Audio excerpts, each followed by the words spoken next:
Some weird things about Elden Ring's map. Limgrave and Caelid. Number 1. If we break down some of the area names in Elden Ring, we'll start to see that a lot more thought might have been put into them than many people have realized. Starting with Limgrave, the first part, lim, is likely derived from limen, which is Latin for threshold, and is the root word for liminal, as in a liminal or in-between space, like an airlock or a doorway.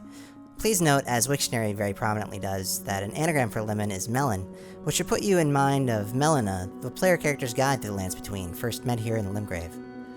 The meaning of the second part of the name, grave, a hole or trench carved into the ground for the express purpose of holding a dead person, might seem obvious, but when you look into the etymological roots for grave, you'll find that it comes from the Old English, Old Norse, and Proto-Germanic words which also mean cave, and can be traced further back to the Proto-Indo-European word meaning to dig, scratch, or scrape.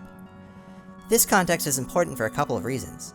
The first is the allegory of the cave, a rhetorical dialogue written around 380 BCE by the Greek philosopher Plato, attempting to explain how human beings experience reality, and how reality contrasts with how we interpret it.